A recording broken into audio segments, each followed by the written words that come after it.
Bienvenidos cuaternarios y cuaternarias, yo soy Shahida, formo parte de la Liga STEAM y hoy seré su profesora en la clase de biología.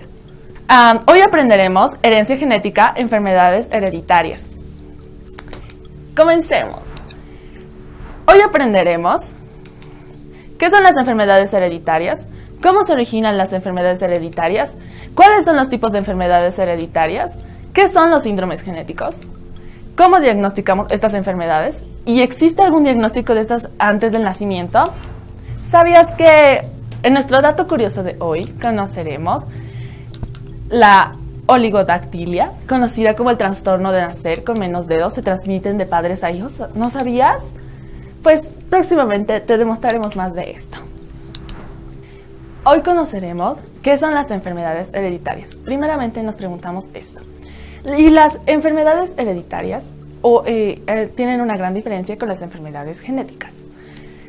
Bueno, la diferencia entre las enfermedades hereditarias es que estas son el conjunto de las enfermedades cuyas características se heredan o se transmiten de padres a hijos, siendo transmitidas de generación en generación. Nos preguntamos ahora, ¿será que todas las enfermedades genéticas se heredan? Y la respuesta es que no. Solo algunas enfermedades se heredan. Hay otras enfermedades que son las no heredables, las cuales son denominados solo como enfermedad genética. Estas se originan por cambios o alteraciones en el ADN, similar a las enfermedades hereditarias, pero que no son transmitidas de padres a hijos. Y para ver la diferencia de estos, veremos dos ejemplos.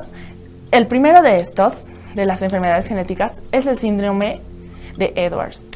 Esta es una enfermedad genética y que solo se presenta en el individuo afectado. Esto es debido a una copia adicional al cromosoma en el par 18.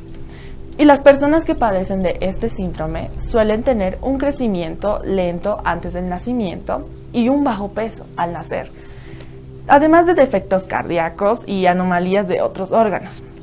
Esta enfermedad no es heredable. Entonces, en palabras simples, si lo tuvo uno de los progenitores, no lo tendrán obligatoriamente sus descendientes. Y como ejemplo, entre las enfermedades hereditarias, tenemos a la braquidactilia. Esta enfermedad consiste en que los bebés nacen con los dedos más cortos debido a que no desarrollaron los huesos de las manos y de los pies. Esta enfermedad se hereda. Si te fijaste bien, de esta forma pudimos observar que las enfermedades genéticas no son lo mismo que las enfermedades hereditarias. ¡Un Kiss Time! Aunque no lo vean, ahora estoy bailando. Para nuestro Kiss Time de hoy tenemos una enfermedad hereditaria es A. Una enfermedad que se transmite de padres a hijos. B. Solo es lo mismo que una enfermedad genética. O C, un síndrome que ocurre 1 en 1.000.000. Ahora te daré 5 segundos para que te pienses esta pregunta.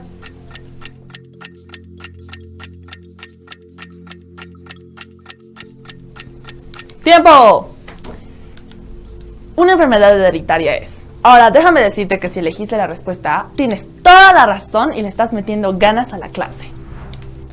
Ahora quizás te preguntes cómo se originan las enfermedades hereditarias. Pero antes de esto, debemos recordar el comportamiento celular. Esto ya debe ser un paseo para ustedes, porque en otra clase hablamos de esto, y si no, te recomiendo que vuelvas a ver una de las anteriores clases.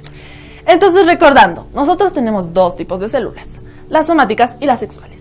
Las células somáticas son aquellas de todo nuestro cuerpo con 46 cromosomas o 23 pares de cromosomas denominados diploides. Sin embargo, las células sexuales o germinales son aquellas producidas en los órganos reproductores, que pasarán a formar la siguiente generación. Estas llegan a presentar 23 cromosomas, los cuales son haploides.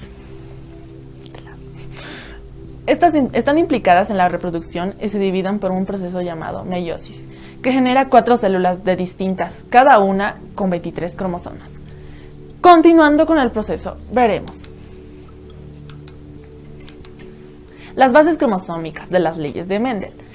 En sí vemos la distribución de los cromosomas a lo largo de la meiosis. En las células, los cromosomas no homólogos se distribuyen de manera independiente, la segunda ley de Mendel. donde los dos alelos de los cromosomas no homólogos tienen distribución independiente, como se ve en esta otra bonita imagen, donde nos muestra la distribución independiente de cromosomas no homólogos durante la mágica meiosis. Entonces, cuando estos cromosomas se distribuyen de forma independiente, se da lugar el proceso de heredar características específicas entre ellas. Las enfermedades hereditarias, las cuales pueden actuar de forma dominante, ya que se expresan en los descendientes, o recesiva, que se mantienen ocultas por una o más generaciones, o incluso solo ocultas en algunos descendientes. Otro Quiz Time, y sin trampas que los veo.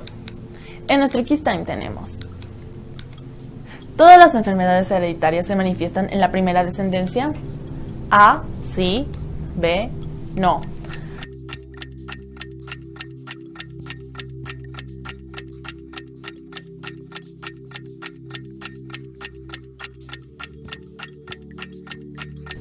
¡Tiempo! Y la respuesta a todas las enfermedades hereditarias se manifiestan en la primera descendencia es B, no. Ok, ahora nos preguntamos cuáles son los tipos de enfermedades hereditarias. Y nos ponemos a pensar, tal vez son demasiadas porque quizás hay demasiadas variables, pero en realidad no son tantas. Y no se preocupen, chicos, sonrían, porque en realidad solamente son 3. Las enfermedades de herencia autosomática dominante, las enfermedades de herencia autosómica recesiva y las enfermedades de herencia ligada al sexo. Las enfermedades de herencia autosómica dominante. Las enfermedades de este tipo nos dicen que el alelo está alterado sobre el dominante sobre el alelo normal y basta con una sola copia para que éste se exprese a la enfermedad. Si uno de los padres tiene una enfermedad hereditaria, el 50% de los hijos tienen la probabilidad de enfermarse con la misma enfermedad. Y esta afecta por igual tanto a varones como a mujeres. No hay salto de generaciones y además, por ejemplo, podemos dar para estas enfermedades la oligodactilia. Por ejemplo, tenemos a la acondroplastia. La acondroplastia, también conocida como enanismo, es una enfermedad hereditaria autosómica dominante. Esta se caracteriza por un trastorno del crecimiento de los huesos que ocasionan el tipo más común del enanismo.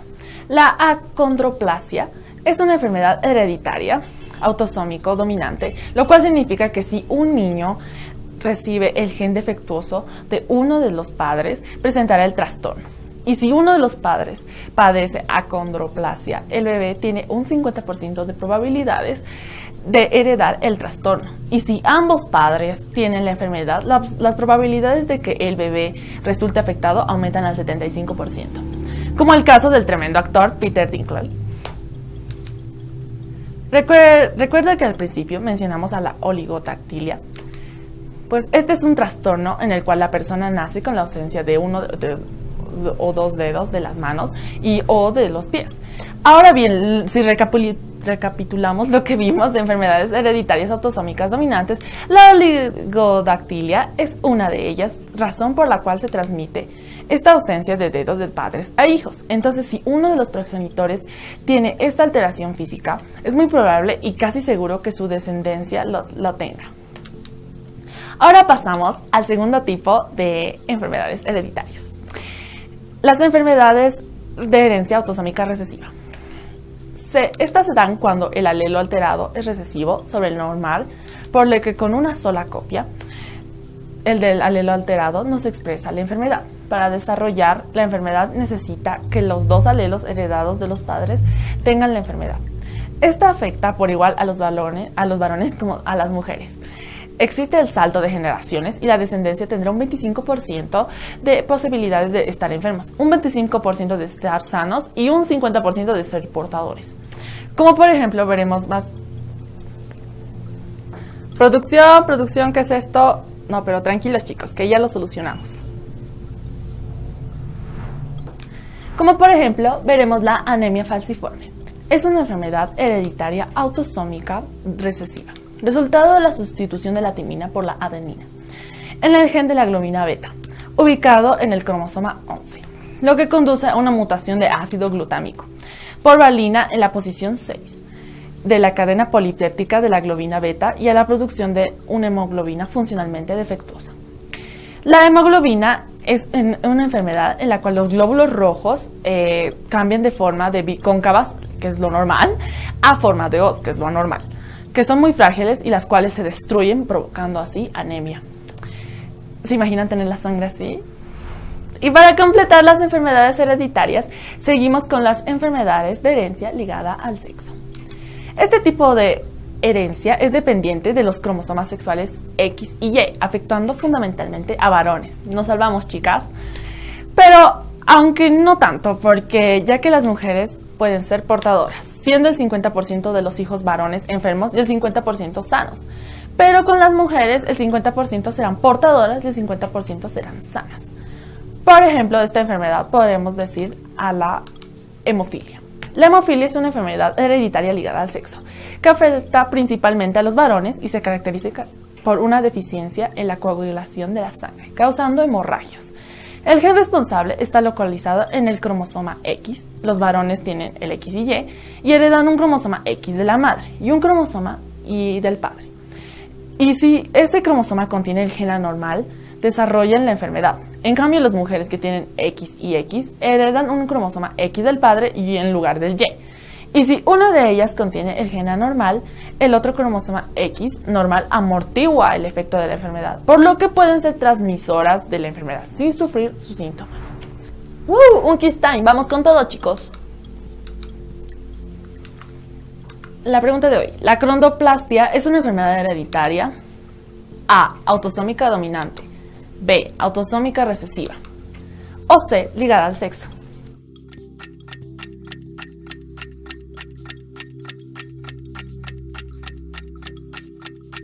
¡Tiempo!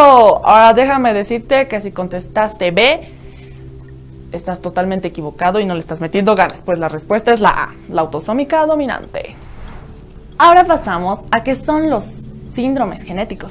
¡Yay! Son las anomalías o trastornos cromosómicos que ocurren cuando los cromosomas o parte de los cromosomas faltan o cambian.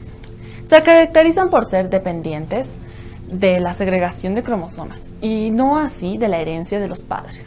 Por lo tanto, no son hereditarias, pero es importante conocer estas. Los síndromes en los genes pueden ocurrir accidentalmente cuando se forma el huevo o el esperma o durante las primeras etapas de desarrollo del feto.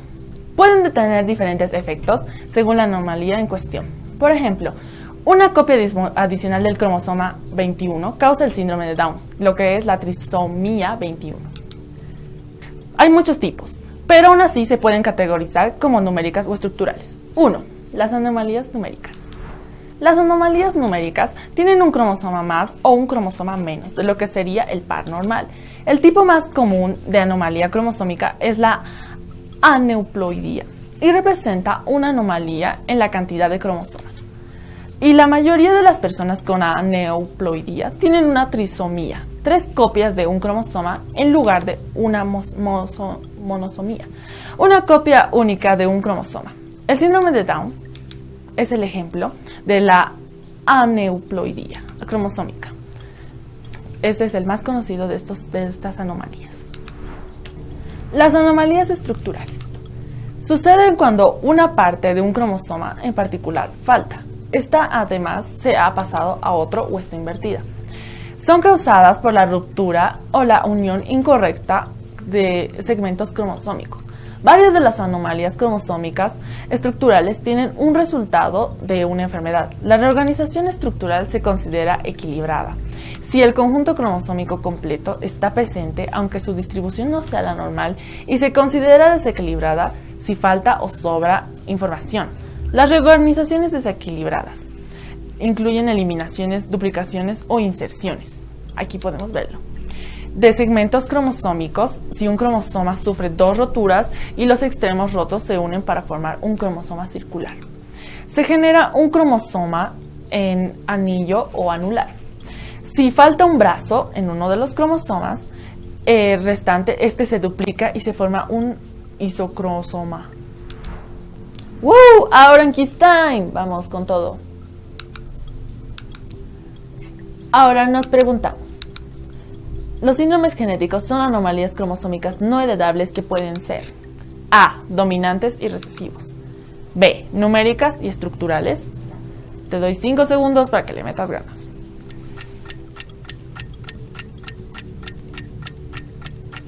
¡Tiempo!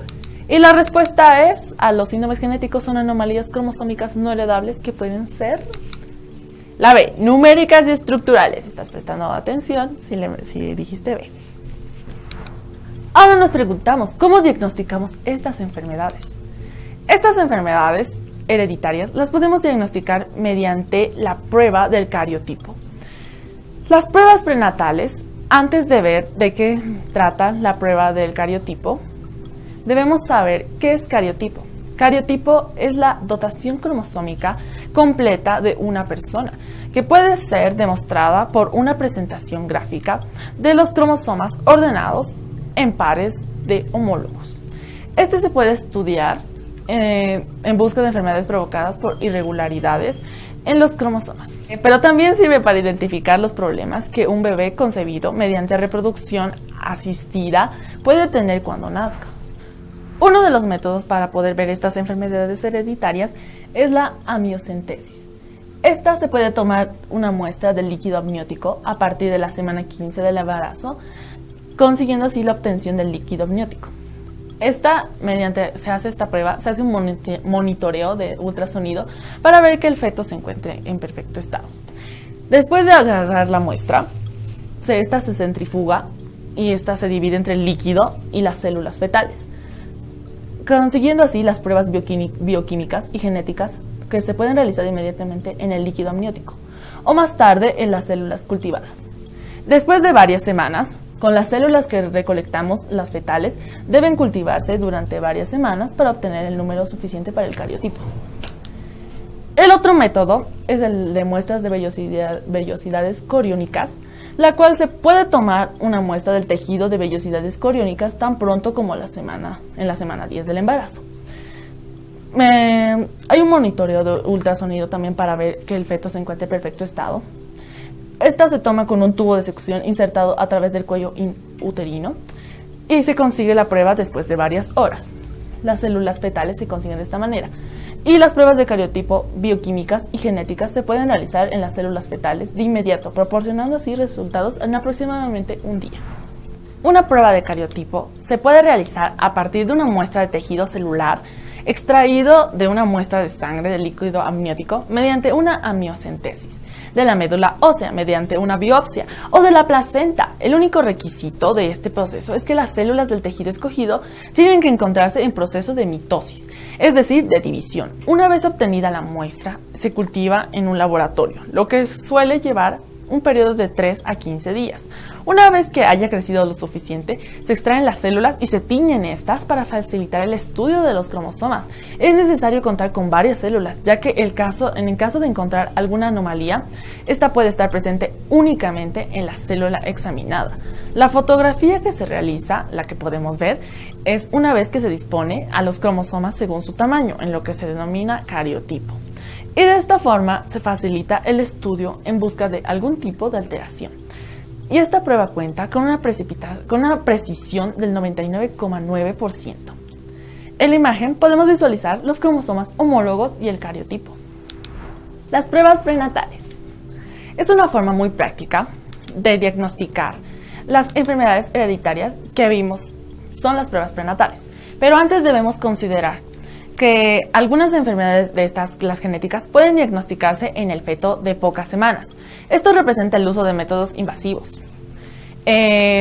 asociado a un riesgo entre el 0,15 al 1% de pérdida del embarazo, por lo cual, previo a su realización, es necesario un asesoramiento genético, en donde se determina la posibilidad de que la pareja enfrente un riesgo de enfermedad genética en su descendencia.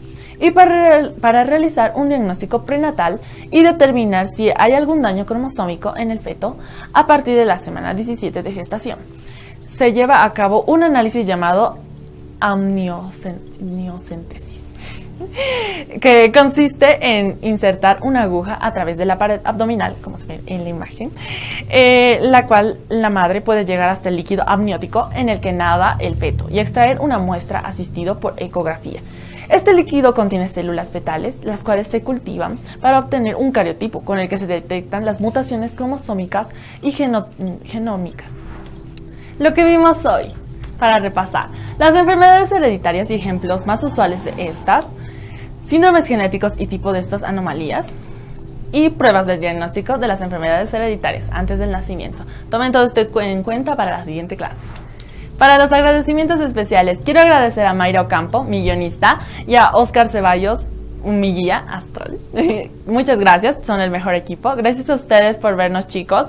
Sigan estudiando, sigan adelante, quédense en casita, que pronto estaremos otra vez juntos. Muchas gracias por vernos. Bueno, somos STEAM, somos futuro.